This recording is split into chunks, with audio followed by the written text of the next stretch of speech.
Hello friends, welcome to my channel explore vibe with Sanu. দেখো কি সুন্দর একটা ডেন্ড্রোবিয়াম অর্কিড আমার বাড়িতে হয়েছে। খুব অল্প কেয়ারের মাধ্যমে তোমরাও এই সুন্দর ডেন্ড্রোবিয়াম অর্কিডটা বাড়িতে করতে পারো। এই অর্কিডের ফুলটা প্রপার কেয়ারে 1.5 থেকে 2 মাস অবধি তোমাদের গাছের মধ্যে থাকতে পারে।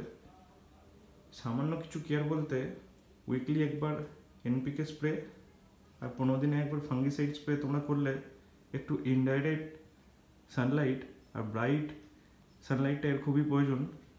আর একটু হাওয়া বাতাস চলবে এমন জায়গায় একে প্রোভাইড করলেই খুব সুন্দর এরম ফুল দেবে। ফুল দেওয়ার সময়টাই হচ্ছে এই বর্ষাকালের পর থেকে, আর শীতকাল অবধি মোটামুটি এর ফুল আসে। অনেক সময় শীতকালের পরেও এদের ফুল এসে যায়, কিন্তু মেনলি বর্ষাকালের পর থেকে এদের ফুলটা আসে। দেখো কি অল্প জিনিসের মাধ্যমে আমি এটা করেছি। কিছু ইটের টুকরো, ঝামাইট, কাঠকয়লা এইসব দিয়ে এর পটিং মিডিয়া আমি রেডি করেছিলাম। তাতে দেখো খুব সুন্দর এর রুটগুলো বাইরে এসে গেছে। এই যে গ্রিন টিগুলো রুটগুলো দেখছো, এইগুলোই হচ্ছে নিউ রুট। এগুলো আস্তে আস্তে পুরো এই মিডিয়াটাকে আঁকড়ে ধরে নেয়। আর যখনই এ ম্যাচিউর হয়ে যাবে এরকম সুন্দর স্টিক দিয়ে অনেকগুলো ফুল পেতে হয়। এই সাইড দিয়েও এখন এর ফুল আসতে পারে।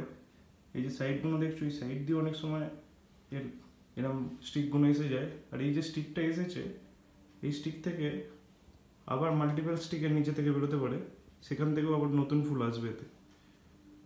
তো তোমরাও যদি চাও এরকম সুন্দর ফুল নিজের বাড়িতেও করো, কোনো রকম অসুবিধা হলে আমাকে অবশ্যই কমেন্টে জানাবে, আমি তোমাদের হেল্প করব। তো আজকের জন্য এইটুকুই। ভিডিওটা ভালো লাগলে অবশ্যই লাইক, শেয়ার অ্যান্ড সাবস্ক্রাইব করবে।